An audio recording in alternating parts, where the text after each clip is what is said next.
नमस्कार। आकाशवाणी चंडीगढ़ से प्रादेशिक समाचारों के साथ मैं रत्तिका। पहले इस बुलेटिन के मुख्य समाचार।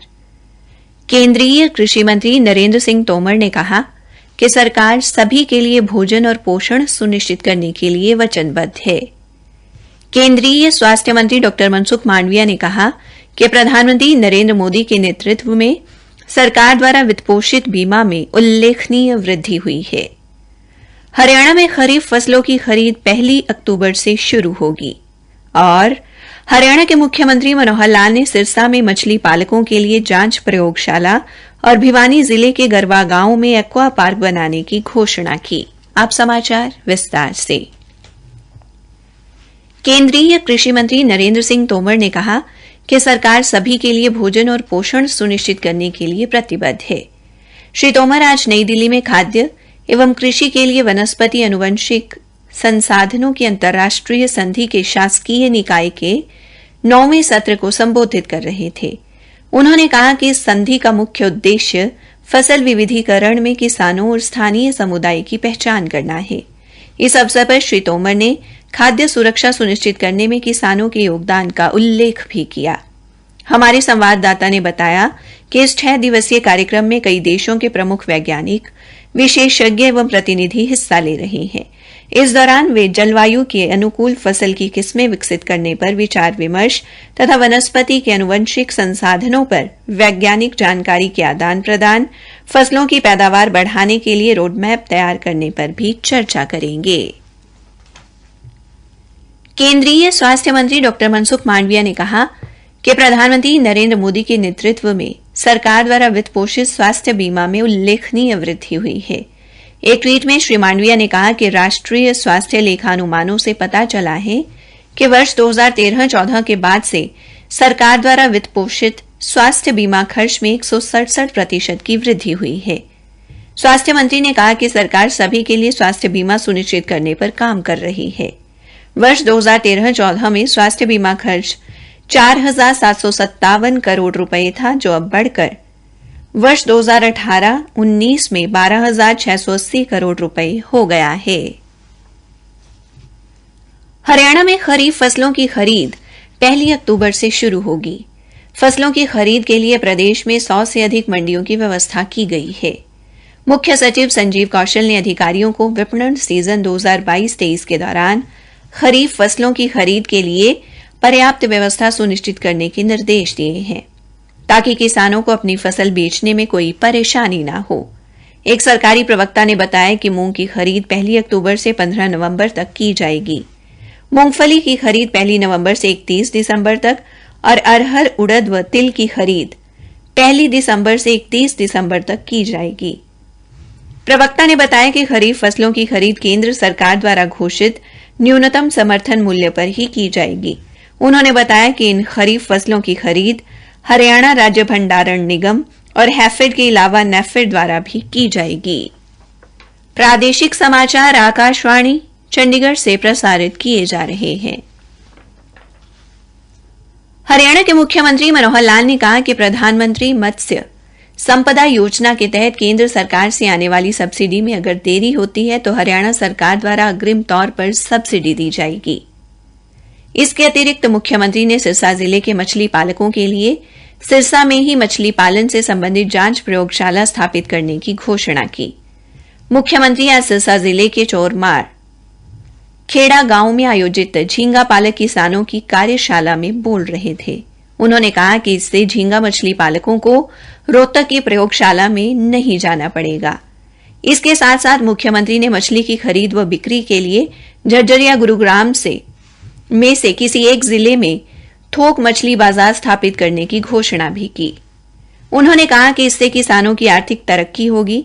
उन्होंने कहा कि सरकार मछली पालन में बीमा करने के लिए भी बैंक व बीमा कंपनियों से बातचीत कर रही है। मछली पालन में बिजली खपत पर उन्होंने कहा कि मछली पालक सौर ऊर्जा संयंत्र लगा सकते हैं। इसके लिए उन्हें प्रति हॉर्स पावर 20,000 रुपए की सब्सिडी दी जा रही है, जो अधिकतम 2 लाख रुपए तक हो सकती है। मुख्यमंत्री ने कहा कि भिवानी जिले के गरवा गांव में 30 करोड़ रुपए की लागत से एक्वा पार्क बनाया जाएगा। यह एक्वा पार्क 25 एकड़ में होगा। इसमें मछली पालन से जुड़े नए नए शोध, मछली पालन की नई किस्म और बीज पर शोध किया जाएगा। इससे मछली पालकों को सीधे लाभ होगा। मुख्यमंत्री ने कहा कि प्रधानमंत्री मत्स्य संपदा योजना से मिलने वाला लाभ अगले 3 साल तक मिलेगा। हरियाणा की महिला एवं बाल विकास राज्य मंत्री कमलेश ढांडा ने आज कुरुक्षेत्र स्थित मनोज बॉक्सिंग अकेडमी में मुक्केबाजी प्रतियोगिता का शुभारंभ किया। अकादमी के संचालक एवं अर्जुन अवार्ड से सम्मानित मुक्केबाज मनोज ने महिला एवं बाल विकास राज्य मंत्री का स्वागत करते हुए कहा कि इस प्रतियोगिता में आगामी 3 दिनों में 14, 17 और 19 वर्ष आयु वर्ग के मुकाबलों में 900 युवा रिंग में उतरकर अपनी क्षमता का प्रदर्शन करेंगे। इस अवसर पर अर्जुन अवार्डी मुक्केबाज मनदीप जांगड़ा, प्रशिक्षक राजेश कुमार सहित कई गणमान्य व्यक्ति एवं खिलाड़ी भी उपस्थित रहे। हरियाणा के नवीन एवं नवीकरणीय ऊर्जा विभाग एवं हरियाणा रियल एस्टेट नियामक प्राधिकरण ने राज्य ऊर्जा संरक्षण पुरस्कारों के लिए विभिन्न श्रेणियों के पात्र उपभोक्ताओं से 30 सितंबर तक वर्ष 2021-22 के लिए आवेदन आमंत्रित किए हैं।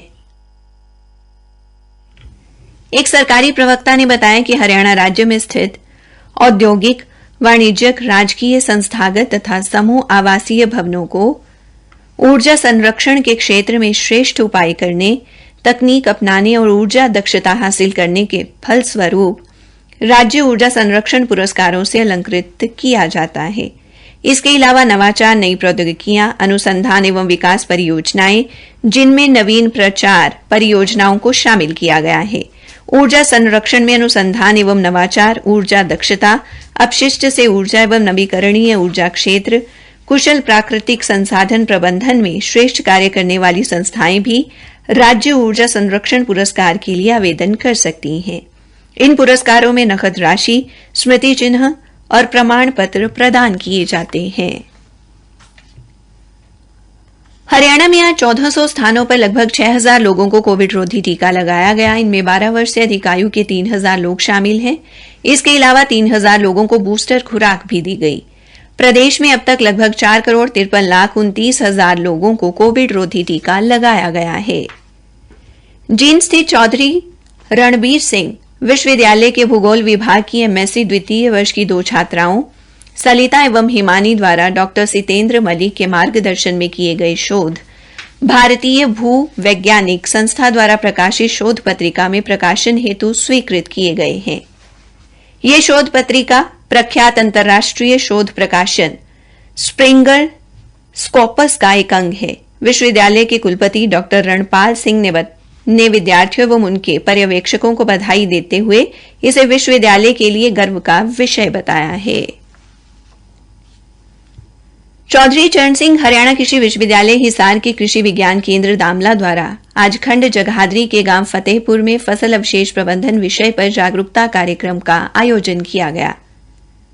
इस अवसर पर कृषि विज्ञान केंद्र के संयोजक डॉक्टर संदीप रावल ने किसानों को अवशेष प्रबंधन को महत्व देने का आह्वान करते हुए कहा कि फसल अवशेष प्रबंधन करने से ही मिट्टी के पारिस्थितिकी तंत्र को बचाया जा सकता है। पलवल के पुरानी न्यायालय परिसर स्थित मीडिया सेंटर में आज रक्तदान शिविर का आयोजन किया गया, जिसमें अतिरिक्त उपायुक्त हितेश कुमार मीणा ने मुख्य अतिथि के तौर पर शिरकत की।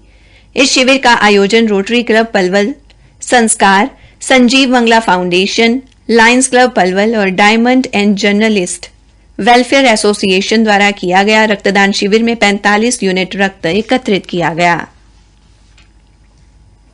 भिवानी में आज जिला स्तर पर मेरी साइकिल मेरी पसंद मेले के तहत भिवानी के राजकीय संस्कृति वरिष्ठ माध्यमिक विद्यालय में मेला लगाया गया, जिसमें जिले भर से कक्षा 9वीं से 11वीं के अनुसूचित जाति के विद्यार्थियों ने अपनी मनपसंद की साइकिल खरीदी। इस मौके पर नोडल अधिकारी नरेंद्र सैनी ने बताया कि मेले में अनुसूचित जाति के छात्रों को कम कीमत में अच्छी गुणवत्ता की मनपसंद साइकिल दी गई। अंत में मुख्य समाचार एक बार फिर।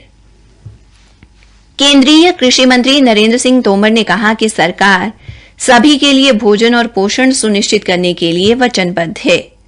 हरियाणा में खरीफ फसलों की खरीद 1 अक्टूबर से शुरू होगी और हरियाणा के मुख्यमंत्री मनोहर लाल ने सिरसा में मछली पालकों के लिए जांच प्रयोगशाला और भिवानी जिले के गरवा गांव में एक्वा पार्क बनाने की घोषणा की। इसी के साथ प्रादेशिक समाचार समाप्त हुए।